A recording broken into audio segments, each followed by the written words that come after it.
and welcome back inside the SCSN studios for the second edition of the Motor City Roundup. I'm Genna Rose. This is Jason Ross Jr. We are so overwhelmed by the amount of support that we had for our first episode.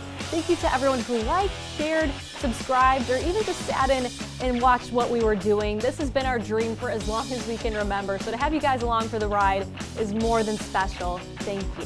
Yeah, we really can't tell you how much we truly appreciate the fact that you allowed us into your homes, onto your television screens, your phone screens, whatever it may be. Again, we'd love to engage with you guys, so feel free to comment your thoughts, any questions you might have in the section below, or follow along on any of our social media platforms, and we'll chat right back with you. Again, we want this to be the one-stop shop for all of your Detroit sports needs. So here's our rundown for today. We'll be chatting about the Lions' new GM hire, big news there. Pistons regular season action, Tigers off-season news. Michigan and Michigan State basketball continue to roll along in their Big Ten schedules. But first, the Red Wings had some pretty big news this week that'll kick off the show this week on the Motor City Roundup.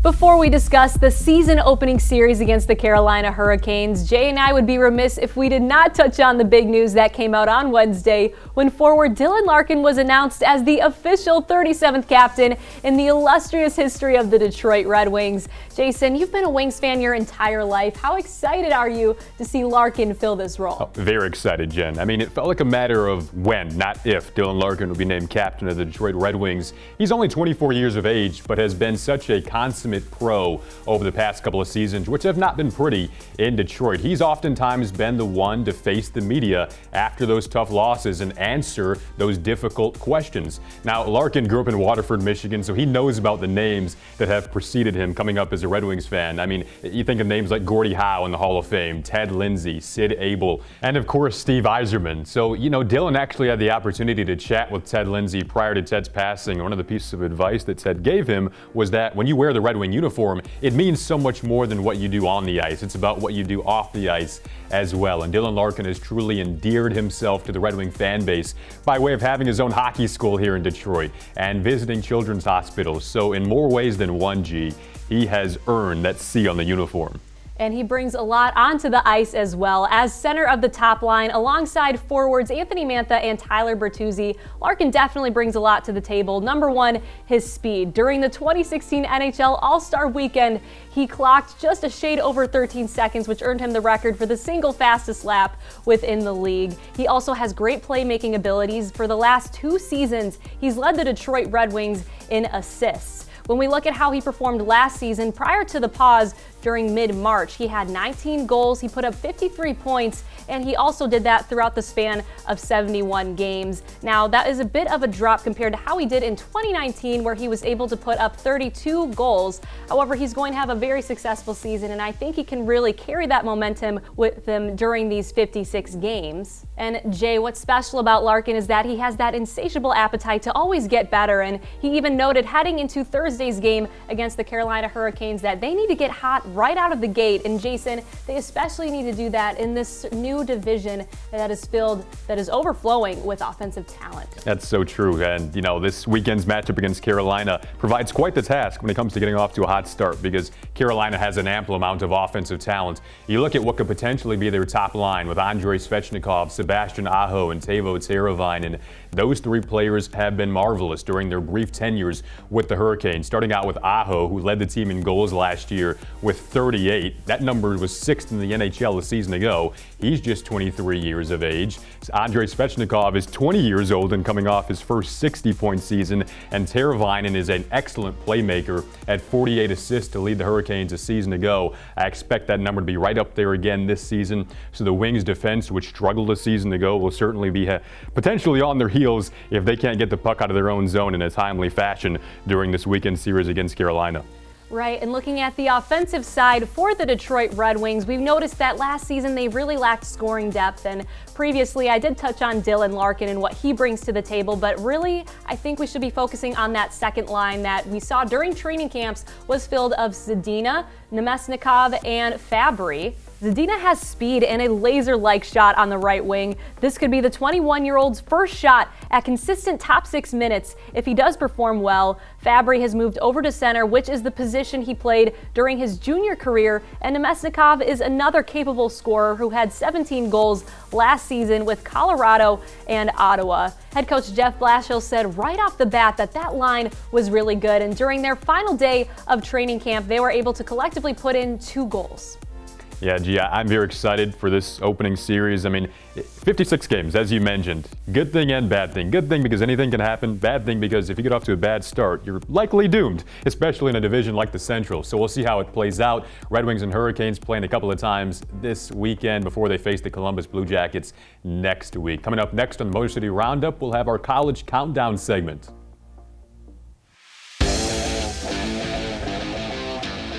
What I love about Michigan basketball is not only the energy on the floor, but the energy on the bench. It's as if they're playing in a national title game on a Tuesday night.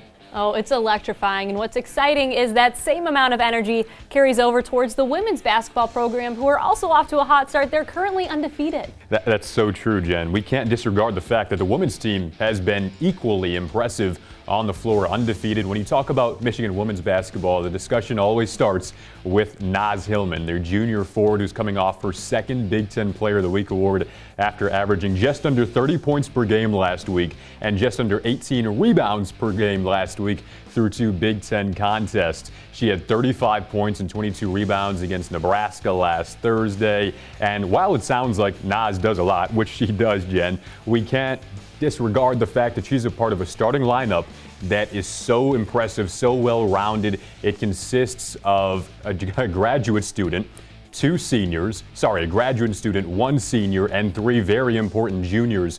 One of Hillman's fellow juniors is shooting guard Leah Brown, who transferred in from Nebraska. And Leah has been marvelous. She's found a new home in Ann Arbor, a very comfortable home. She's averaging 19 points per game. Brown has been a lethal second scorer to Hillman. One of their fellow juniors is Amy Dilk, the point guard for Michigan, who is a brilliant ball handler with a wonderful basketball IQ, so steady. Backing her up have been guards Maddie Nolan and Michelle Sedor, who provide a very nice boost off the bench. And Jen, needless to say, Michigan might be a basketball school now, and a very good one. Absolutely. And you know what's crazy is that when we talk about the women's team, not everybody knows how well they're doing. And I think something that we can do to kind of change the attitude towards women's sports is maybe, let's say you're a Michigan basketball fan. Why don't you go follow the women's team on Twitter, or literally any college sport that you like? Just go follow the counterpart in the women's team. And I think that's something that we can all do a slight change to promote those women in sports. That is so true, Jen. I couldn't agree more. I mean, you're missing out if you're not watching Michigan women's basketball so far this season. So as G mentioned, give them a follow, give them a like, watch a game or two. They are magnificent. If you're a basketball fan, you love Michigan women's basketball this season. A brand new era in Detroit Pistons basketball takes place only 5 minutes away from Little Caesars Arena, and it comes in the shape of a brand new G League team. This team was fittingly named by the fans as the Motor City Cruise and will make their home at Wayne State University with a brand new $25 million facility. And Jay, what's so great about this is that it can house 3,000 fans, and this is such a great way for the franchise to get fans involved in the building process. That is so true. I couldn't have said it better, G. One of the points of emphasis for the franchise right now is having engagements among the fan base, and I think this will be another way to feed that insatiable desire that Pistons fans have had for so many years. As their head coach Dwayne Casey has noted, the G League can be a key part of building up a franchise. That's what he did in Toronto so well, is grabbing from the G League team and developing players such as Fred VanVleet, who did great things in Toronto, and I think they're trying to replicate that now in Detroit with the Motor City Cruise. Now, as we said, hopefully the future is bright, but right now we are in rebuild mode. However, one of the bright spots of that rebuild has been Pistons forward Jerami Grant, who came over from Denver in the offseason after he was seeking a bigger role, performed exceptionally well in the Orlando bubble, specifically defensively. We saw him guarding players such as LeBron James, Kawhi Leonard, among others, and doing an excellent job at that. In addition to Anthony Davis is another. Now, offensively is where he has truly blossomed in Detroit, averaging 24 points per game, having doubled the amount he was averaging in Denver a season ago. He actually set the Pistons record for most points through your first 10 games in a Pistons uniform at 251. And gee, I could really see this continuing. He's been so efficient, shooting 37% from deep, 46% from the field, vacuuming in about 6 rebounds per game. So if Jerami Grant can continue this, despite the Pistons' record struggles at the moment, I think he could certainly be a Most Improved Player of the Year candidate. As a Pistons fan, I love hearing about his offensive growth. And as you said, we're focusing on the future in this rebuild, and he seems like a very key role. And on the theme of rebuilding, we're going to switch on over to the Detroit Tigers, who have some pretty big news. Well, baseball fans are buzzing over the anticipation of a potential April 1st start date. That's not a joke. Don't let it fool you. Wait, don't let the date fool you. This is not a joke. It's a joke that she wrote. I didn't. We do have baseball news, though, for you regarding the Tigers. Yeah, well, we can tell it's a bad joke because I wrote it. But on Tuesday, right-hander Michael Fulmer agreed to a one-year, $3.1 million contract with the Detroit Tigers. He's returning from Tommy John surgery from 2019, where he was 0-2 with an ERA of 8.78 in 10 starts. News to come Friday the 15th on the state of the contracts for right-handers Buck Farmer, Joe Jimenez, and Jose Cisnero, lefties Matthew Boyd and Daniel Norris, shortstop Nico Goodrum, third baseman Jeimer Candelario, and outfielder Jacoby Jones. And Jay, that's not the only news we have when we look at the Detroit Tigers. There are some Tigers who are doing very well in the winter leagues, specifically Isaac Paredes in the Mexican Pacific League. That's true, G. We saw the infielder get his call up to the big leagues this past season. It was fun to watch. Naturally, he had his ups and he had his downs, but when you're able to work in a league like the Mexican Pacific League, that can only stimulate growth. And, he went down there, posted a slash line with a 379 batting average, 480 on base percentage, 579 slugging percentage. Again, we really enjoyed watching him last year, and I think the work that he's putting in can only lead to more growth. Right, and what's exciting is that the Vice President of Player Development, Dave Littlefield, had this to say about that specific league, that those batters, they're facing more starting pitchers and relievers that are throwing breaking balls. So he's getting that work in,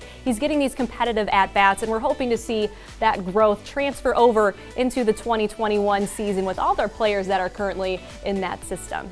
G, question. When you played, did you... Oh, sorry. We're not done. Yeah. When you played, I was wondering, did you prefer breaking balls or fastballs coming at you? Oh gosh, I didn't want to see anything funny. No, I want fastballs, but that hardly ever happened. So I'm sitting next to a former .564 hitter. I just wanted to let all of you out there know that. No. Yes. I mean, yes, but no. Oh, well, we have Lions talk coming up next on the Motor City Roundup. Thank you for staying with us for the final segment of our show, where we'll be talking about the Detroit Lions. The Lions finished their season 5-11 and dead last in the NFC North.